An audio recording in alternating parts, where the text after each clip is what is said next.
Good morning. नमस्कार मित्रांनो, मी विजय कदम आपल्या सर्वांचं एज्युकेट टू इंडिया ग्रुपमध्ये स्वागत करीत आहे. तर करंट अफेअरची लेक्चर सिरीज चालू आहे आणि आजचे महत्त्वाचे करंट अफेअरचे मुद्दे बघणार आहोत. त्या संदर्भातल्या नोट्स एज्युकेट टू इंडिया ग्रुपच्या टेलिग्राम चॅनलवरती तुम्हाला मिळतील. ठीक आहे, तर चला आपण चालू करूया. वन बाय वन महत्त्वाचे मुद्दे कोणते आहेत ते. पहिला मुद्दा काय देण्यात आलेला आहे बघा. युरोपियन युनियनमध्ये आता किती देश आहेत? एकूण आत्ताच्या वेळेला 27 देश आहेत. युरोपियन युनियनमधून ब्रिटन हा बाहेर पडलेला आहे. त्याला काय म्हटलं जातं तर ब्रेक्झिट असं म्हटलं जातं. 2016 पासून प्रोसेस चालू आहे. आजही त्याची प्रोसेस चालूच आहे. आणि आता कोविड-19 जे आहे, कोरोना व्हायरसचा कार्यकाळ चालू असल्यामुळे याच्यावरती डिसिजन घेणार होतं ब्रिटनची जी काही पार्लमेंट वगैरे आहे संसदेच्या मार्फत. पण आत्ता पूर्ण लॉकडाऊन असल्यामुळे पूर्ण आत्ताच वर्किंग थांबलेलं आहे. बघूया येणाऱ्या कार्यकाळामध्ये आणखी याच्यावरती चर्चा होईल. गेली 4 वर्ष बघा ब्रिटन युरोपियन युनियनमधून एक्झिट होत आहे, बाहेर पडत आहे. पण तसा विचार केला आजच्या घडीला तर 28 युरोपियन युनियनमधील देश आहे. जर ब्रिटनला कन्सिडर केलं तर अजून पूर्णपणे बाहेर पडलेला नाही. आता आपल्या मुद्द्यावरती तर युरोपियन युनियनच्या मार्फत जे काही युरोपियन युनियनमध्ये जे सर्व देश आहेत जे कोविड-19ला जो शह देत आहे त्यांचा आर्थिक नुकसान खूप झालेलं आहे. आणि या संदर्भात मग युरोपियन युनियनमधील सर्व देशांनी एकत्रित येऊन आर्थिक अडचणीतून किंवा आर्थिक प्रभावातून वाचण्यासाठी एकूण 750 बिलियन युरोज म्हणजेच थोडक्यात तब्बल $825 बिलियन एवढ्या पैशाची काय केलेली तरतूद केलेली आहे. म्हणजे खूप खूप खूप मोठी ही अमाऊंट आहे. युरोपियन युनियनने त्यांच्या मार्फत त्यांच्या देशांनाच वाचवण्यासंदर्भात घेतलेली ही स्टेप. ओके, नेक्स्ट दुसरा मुद्दा काय देण्यात आलेला आहे बघा. हॅरी पॉटर सगळ्यांना माहिती आहे, पिक्चर पण होतं. आणि हॅरी पॉटरची पुस्तकांची सिरीज जी आहे याच्या लेखिका कोण आहे तर J.K. रोलिंग आहेत. आता या लेखिकेंच्या मार्फत आत्ताच रिसेंटली लहान मुलांच्या मनोरंजनासाठी नवीन पुस्तक लॉन्च केलेलं आहे. नवीन पुस्तक मार्केटमध्ये आलेलं आहे. द आयकेडॉग असं त्या पुस्तकाचं नाव आहे. आणि या पुस्तकामध्ये लहान मुलांच्या मनोरंजन संदर्भात काय तर ही एक कथा आहे, आपण म्हणू की गोष्ट सांगण्यात आलेली आहे. ठीक आहे, हॅरी पॉटर पिक्चर पण सगळ्यांना माहिती आहे, त्याच्या सिरीज पण बऱ्याच आलेल्या आहेत. तिसरा मुद्दा काय देण्यात आला बघा. मास्टर कार्ड ATMचा प्रकार आहे. मास्टर कार्ड जे आहे ते ATM राहतं बघा. म्हणजे मास्टर कार्डचं ATM राहतं, त्याचबरोबर विसाचं ATM राहतं, त्याचबरोबर आपल्याकडे आता रुपेचं जे ATM आहे हे रुपेचं पण ATM कार्ड जे आहे ते राहतं. आता मुद्दा हा आहे की मास्टर कार्ड जे आहे या मास्टर कार्ड आणि एअरटेल पेमेंट बँक यांच्यामध्ये काय झालं पार्टनरशिप करार झालेला आहे. आणि याच्यामध्ये असं सांगण्यात आलेलं आहे कराराच्या अंतर्गत की जे शेतकरी असतील त्याचबरोबर लघु उद्योग जे असतील यांना बँकिंग सुविधा देणे. बँकिंग सुविधा कोणाच्या मार्फत? एअरटेल पेमेंट बँकेच्या मार्फत. आणि एअरटेल पेमेंट बँकेचं जे ATM असणार आहे ते मास्टर कार्डला काय असणार आहे तर कनेक्टेड असणार आहे. आता याच्यामध्ये एक मुद्दा लक्षात ठेवा. जर आंतरराष्ट्रीय लेवलचं पेमेंट करायचं असेल, आंतरराष्ट्रीय लेवलला पेमेंट करण्यासाठी तुम्ही विसा कार्ड किंवा मास्टर कार्डचा वापर करू शकता, रुपे कार्डचा करू शकत नाही. आत्ताच काही देशांच्या मध्ये रुपे कार्डचा वापर, एकूण 6 देशांच्या मध्ये रुपे कार्डचा वापर करायला सुरुवात केलेली आहे आंतरराष्ट्रीय पेमेंटच्या बाबतीमध्ये. आणि हे रुपे कार्ड जे आहे ते कोणाच्या मार्फत केलेले आहे तर नॅशनल पेमेंट कॉर्पोरेशन ऑफ इंडियाच्या मार्फत हे तयार करण्यात आलेलं आहे. की ज्या वेळेला आपण बघितलं की प्रधानमंत्री जनधन योजना जी होती, प्रधानमंत्री जनधन योजना जी आहे याच्या अंतर्गत ATM द्यायला सुरुवात केलेली होते. ते ATM होतं रुपे कार्ड. आणि ते RuPay card national payment corporation of India, Bharat सरकारचीच ही काय आहे तर इन्स्टिट्यूट आहे, यांच्यामार्फत हे तयार केलेलं आहे. थोडी याच्याविषयी पण माहिती असणं गरजेचं आहे. ठीक आहे, नेक्स्ट चौथा मुद्दा काय देण्यात आलेला आहे बघा. PAI हे national payment corporation of India, आत्ताच वरती आपण बघितलं बघा, या नॅशनल NPCI असं म्हटलेलं आहे. तर याचं एक नवीन आर्टिफिशियल इंटेलिजन्सी असिस्टंट चॅटबूट म्हणजे थोडक्यात एक रोबोट आहे. तुम्हाला काही प्रश्न असतील, त्याचबरोबर तुमच्या कार्डच्या बाबतीमध्ये काही अडचणी असतील, त्याचबरोबर नॅशनल पेमेंट कॉर्पोरेशन जी आहे यांच्या मार्फत तयार करणारे जे प्रोडक्ट्स आहेत, प्रोडक्ट्स कोणते कोणते आहेत बघा.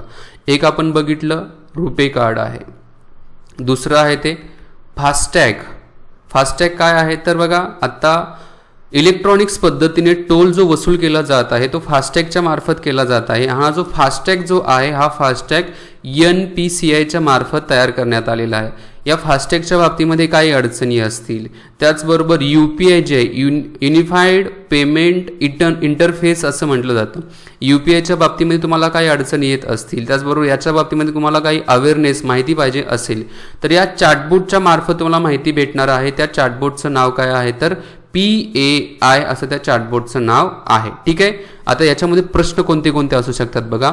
NPCI यांचे जे प्रोडक्ट्स आहेत त्यांची नावं सांगा. एक रुपे कार्ड आहे, फास्टॅग आहे आणि युनिफाईड पेमेंट इंटरफेस असं म्हटलं जातं. भीम ॲप जे आहे ना तेच भीम ॲप पण NPCIचं आहे. याच्यावरती प्रश्न असू शकतो. दुसरा आर्टिफिशियल इंटेलिजन्सी असिस्टंट चॅटबॉट जो आहे नॅशनल पेमेंट कॉर्पोरेशन ऑफ इंडियाचं त्याचं नाव काय आहे तर नाव पण माहिती असून ते PAI असं त्याचं काय आहे नाव आहे. नेक्स्ट 5वा मुद्दा काय देण्यात आला बघा. IIT मद्रास त्याचबरोबर युनिव्हर्सिटी ऑफ नॉर्थ टेक्सास अमेरिकेची युनिव्हर्सिटी आणि अमेरिकन आर्मी रिसर्च यांच्यामार्फत काय करण्यात आलेलं आहे तर हलक्या वजनाचं मॅग्नेशियम अलॉय तयार करण्यात आलेलं आहे. आता हे मॅग्नेशियम अलॉय जे आहे ते कुठं वापरलं जातं तर हे ॲटो इंडस्ट्री असेल, ॲटोमोटिव्ह इंडस्ट्रीज ज्या असतील म्हणजेच मोठ्या मोठ्या मशिनी असतील, त्याचबरोबर मोठ्या मोठ्या ज्या गाड्या वगैरे असतील त्याच्यासाठी या मॅग्नेशियम अलॉयचा वापर केला जातो. मग ते इथून पुढे केला जाणार आहे. आता हे मॅग्नेशियम अलॉय जे हलक्या वजनाचं आहे त्याचबरोबर याची ड्युरेबिलिटी जी आहे, कणखरता जी आहे, मजबूतपणा जो आहे खूप चांगला आहे, एन्डोरन्स वगैरे आहे खूप चांगला आहे असं म्हटलेलं आहे IIT Madras, university of north Texas आणि अमेरिकन आर्मी रिसर्च इन्स्टिट्यूट जे आहे यांच्यामार्फत. ठीक आहे. लॅब आहे इथं लॅब अमेरिकन आर्मी रिसर्च लॅबच्या मार्फत. ठीक आहे. मॅग्नेशियम अलॉय तयार करण्यात आलेलं आणि याचा वापर ॲटोमोटिव्ह इंडस्ट्रीमध्ये केला जाणार आहे. बघूया येणाऱ्या कार्यक्रमामध्ये वापरलं जाईल. नेक्स्ट मुद्दा काय देण्यात आलेला आहे बघा.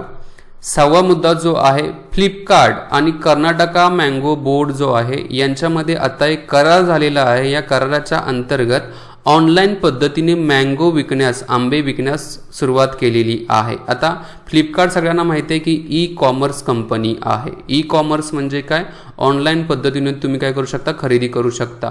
मग फ्लिपकार्ट आहे, अमेझॉन आहे, त्याचबरोबर eBay आहे, त्याच्यानंतर स्नॅपडील आहे, असे बरेच ई-कॉमर्स कंपन्या आहेत भारतामध्ये. चायनामधील जे आहे ते अलिबाबांची आहे. अलिबाबा ही चायनामधील आपण ई-कॉमर्स कंपनी जॅक मा यांची आहे आणि जॅक माने आत्ताच बघा सॉफ्ट बँकेच्या डायरेक्टर पदावरून काय केलेलं आहे तर राजीनामा दिलेला आहे. ठीक आहे. तर यांच्या संदर्भात आपल्या मुद्द्यावरती येऊ. फ्लिपकार्ट आणि कर्नाटक मँगो बोर्ड याच्यामध्ये ऑनलाईन पद्धतीने मँगो विकण्यासंदर्भात करार झालेला आहे. 7वा मुद्दा काय देण्यात आलेला आहे बघा. फिच ही आंतरराष्ट्रीय रेटिंग एजन्सी आहे. रेटिंग एजन्सीचं काम काय राहतं बघा. रेटिंग एजन्सी जी असते ती रेटिंग करत असते. उदाहरणार्थ भारताला रेटिंग केलं असेल A+ किंवा A+ असं रेटिंग केलेलं असेल तर भारतामध्ये गुंतवणूक करण्यासाठी खूप चांगलं वातावरण आहे असं वाटतं. त्यामुळे परकीय देशातील गुंतवणूकदार भारतामध्ये गुंतवणूक करतात. असाच्या फिच रेटिंग एजन्सीच्या मार्फत भारताच्या बाबतीमध्ये असं सांगण्यात आलं की 2020 मध्ये भारताचा GDP वाढीचा जो दर असणार आहे तो 5% असेल. 5% पण खूप चांगला आहे. जगाच्या इतर देशांचा GDP वाढीचा दर हा मायनसमध्ये दाखवलेला आहे, भारताचा प्लसमध्ये आहे आणि तो पण 5% असेल असं फिच रेटिंग एजन्सीच्या मार्फत म्हणण्यात आलेलं आहे. फिच एक रेटिंग एजन्सी आहे. त्याचबरोबर standard and poor rating agency आहे. आपण मागच्या लेक्चरला पण बघितली होती. भारतामध्ये विचार केला तर क्रिसिल ही एक रेटिंग एजन्सी आहे. त्याचबरोबर केअर ही एक रेटिंग एजन्सी आहे. इकरा पण काय आहे तर रेटिंग एजन्सी आहे. माहिती असून दे भारतामधील रेटिंग एजन्सीच्या बाबतीमधील पण माहिती. नेक्स्ट 8वा मुद्दा काय देण्यात आलेला बघा. आरोग्य सेतू ॲप्लिकेशन कोणी डाउनलोड केलं नसेल तर डाउनलोड करा.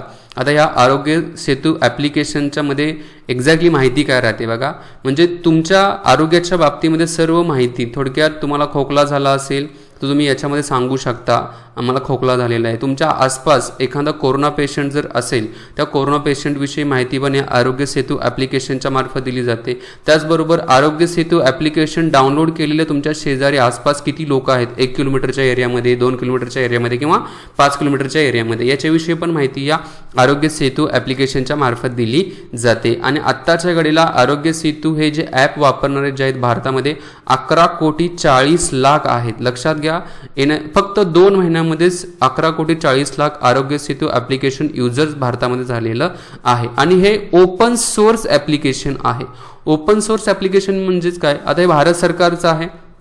त्यामुळे भारत सरकारच्या अंतर्गत जे काही आपण म्हणून डेथ झालेले आहेत कोरोनाच्या बाबतीमध्ये, तुम्ही जर ॲप्लिकेशन डाउनलोड केलं असेल तुम्हाला सर्व डेट्स म्हणजे किती लोकांचा मृत्यू झालेला आहे, किती लोकांना कोरोना झालेला आहे, किती लोक कोरोनामधून बरे झालेले आहे, कोणत्या कोणत्या राज्यामध्ये कोरोनाचं प्रमाण किती आहे, या संदर्भात सर्व माहिती दिली. म्हणजे ओपन सोर्स आहे. जगामधील एकमेव असं देश भारत आहे त्याच्यामध्ये ओपन सोर्स माहिती दिलेली आहे.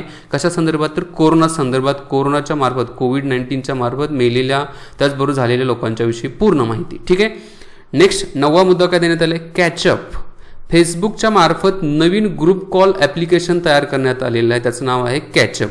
फेसबुकने आत्ताच काय केलं? रिलायन्स इंडस्ट्रीमध्ये गुंतवणूक केलेली आहे. नियर अबाउट 9% रिलायन्सचे शेअर फेसबुकच्या मार्फत खरेदी केलेले आहेत बघा. आणि त्याच्यानंतर आणखी 4 कंपन्यांच्या मार्फत पण या रिलायन्स इंडस्ट्रीमध्ये गुंतवणूक केलेली आहे. नेक्स्ट 10वा मुद्दा काय देण्यात आले बघा. मुंबईमधील VAMS ग्लोबल एक स्टार्टअप कंपनी आहे. त्या स्टार्टअप कंपनीच्या मार्फत कॉन्टॅक्टलेस आहे बघा, इथं कॉन्टॅक्टलेस व्हिजिटर मॅनेजमेंट सॉफ्टवेअर तयार करण्यात आलेलं आहे. कोणत्याही प्रकारचा स्पर्श न करता व्हिजिटर जे भेटायला येणारे लोक आहेत त्यांच्या संदर्भात मॅनेजमेंट संदर्भात सॉफ्टवेअर तयार करण्यात आलेलं आहे.